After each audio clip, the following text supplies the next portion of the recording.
Hello bachcho, let's read the question. So the question over here says, what are the changes in the oogonia during transition of a primary follicle to Graafian follicle? ठीक है, यहाँ पे क्या कह रहे हैं कि एक फीमेल में प्राइमरी फॉलिकल अंडरगो करता है सर्टेन चेंजेस, मतलब बीच में बहुत सारे स्टेजेस आते हैं और इन स्टेजेस को पार करके वो डेवलप हो जाता है किसमें? ग्राफियन फॉलिकल में। अब ग्राफियन फॉलिकल आपका सबसे मेच्योर फॉलिकल है, ठीक है, तो इसके बीच में कई सारी स्टेजेस आई होंगी, है ना, और इन स्टेजेस को हमें एक्सप्लेन करना है। ये स्टेजेस क्या होंगी? एक तरीके की ट्रांजिशन हुई ना प्राइमरी फॉलिकल से ग्राफियन फॉलिकल तक, तो इन्हें हमें एक्सप्लेन करना है, ठीक है। तो सबसे पहले हम स्टार्ट करेंगे कि जब एक फीमेल फीटस होती है, आपको पता है फीमेल्स में oogenesis का प्रोसेस स्टार्ट हो जाता है जब वो एक फीटस होती है, अपनी मदर की वूम में होती है। तो जब वो अपने मदर की वूम में होती है उसके पास बहुत सारे oogonia होते हैं, ठीक है। अब होता क्या है, इन oogonia में मियोसिस 1 स्टार्ट हो जाता है। क्या स्टार्ट हो जाता है? मियोसिस 1। बट ये मियोसिस 1 कंप्लीट नहीं हो पाता, ये मियोसिस 1 अटक जाता है डाइकाइनेसिस में। तो ये oogonia किस में बदल जाता है? प्राइमरी oocyte, प्राइमरी oocyte में। लेकिन ये प्राइमरी oocyte है क्या? क्या इसने कंप्लीट कर लिया है meiosis 1? No, it is arrested in diakinesis, meiosis 1 के डाइकाइनेसिस में अटका हुआ है। ऐसी बहुत सारी प्राइमरी oocyte के अराउंड ग्रैन्युलोसा सेल्स आ जाते हैं, उसे सराउंड कर लेते हैं ग्रैन्युलोसा सेल्स।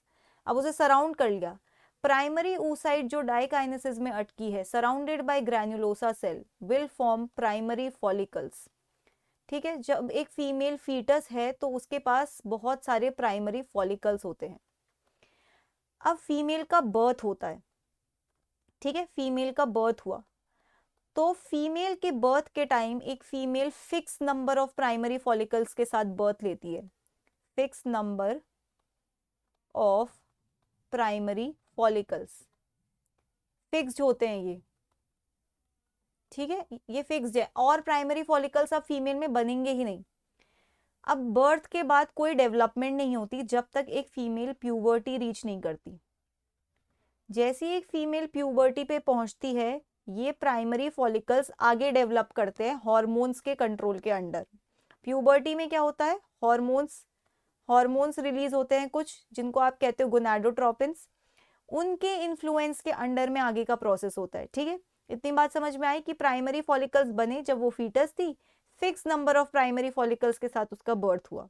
अब प्राइमरी फॉलिकल्स जब तक एक फीमेल प्यूबर्टी रीच नहीं करती तब तक डेवलप नहीं करेंगे, ठीक है। प्राइमरी फॉलिकल्स में क्या होता है? क्या है हमारा प्राइमरी फॉलिकल्स में? प्राइमरी oocyte, प्राइमरी oocyte, ठीक है। अब ये प्राइमरी oocyte सराउंडेड है ग्रैन्युलोसा सेल से, ओके। इसके अराउंड एक और लेयर आ जाती है, आप कह सकते हो उस लेयर को एज थीका लेयर, ठीक है। और इसकी भी दो लेयर होती है, theca externa and theca interna, और ये मिलके क्या बना रहे हैं? अब इसे आप कहोगे सेकेंडरी फॉलिकल, सेकेंडरी फॉलिकल। अब बताइए सेकेंडरी फॉलिकल में जो oocyte है क्या उसने मियोसिस 1 को कंप्लीट कर लिया है? नहीं, अभी भी ये वही प्राइमरी oocyte है जो पहले थी।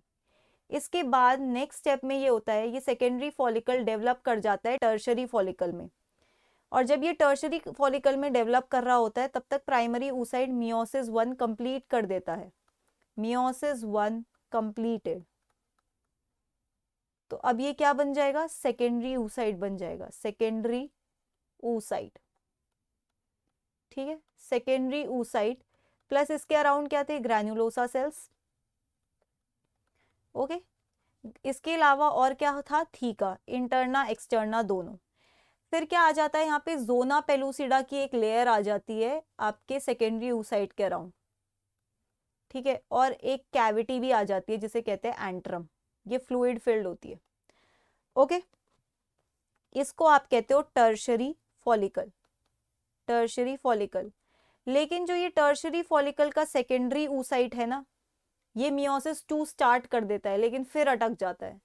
मियोसिस 2 स्टार्ट हो चुका है बट अरेस्ट हो चुका है, अरेस्टेड।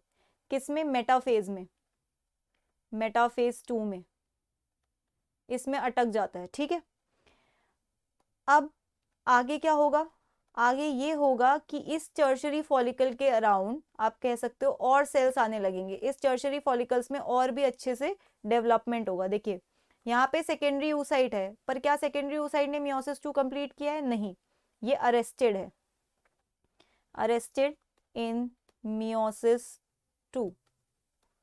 ओके, इसके अराउंड ग्रैन्युलोसा सेल्स हैं। और होता ये है कि ग्रैन्युलोसा सेल्स कुछ स्पेशलाइज हो जाते हैं जिन्हें आप कहते हो कोरोना रेडिएटा। सेकेंडरी oocyte के अराउंड कोरोना रेडिएटा बन जाता है। ठीक है, फिर जो ये सेकेंडरी oocyte है इसकी मेम्ब्रेन के बाहर है थीका की layer, not theca, zona pellucida की लेयर है, जोना पेलुसिडा, जोना पेलुसिडा। फिर इन सब के अराउंड क्या है, आपकी थीका की लेयर है, इंटरना एक्सटर्ना, राइट। एंट्रम भी प्रेजेंट है, एंट्रम भी प्रेजेंट होगा, राइट। और यहां पर कुछ और सेल्स भी आ जाते हैं जिनको आप कहते हो क्यूम्यूलस ऊफोरस। इतना सब मिलकर क्या बनेगा आपका, इतना सब मिलके बनता है ग्राफियन फॉलिकल, ग्राफियन फॉलिकल। तो आप देखिए इस पूरे ट्रांजिशन में अभी भी सेकेंडरी oocyte अरेस्टेड है मियोसिस में, ग्राफियन फॉलिकल में भी। ठीक है, तो हमने स्टार्ट किससे किया था, प्राइमरी फॉलिकल से। यहाँ देखिए प्राइमरी फॉलिकल से, प्राइमरी फॉलिकल के बाद क्या बना, सेकेंडरी फॉलिकल, सेकेंडरी फॉलिकल के बाद बनता है टर्शरी फॉलिकल, और टर्शरी फॉलिकल के बाद क्या बनेगा, ग्राफियन फॉलिकल। ओके, तो ये ट्रांजिशन है। So that's it for the question. I hope you understood it well. Best of luck.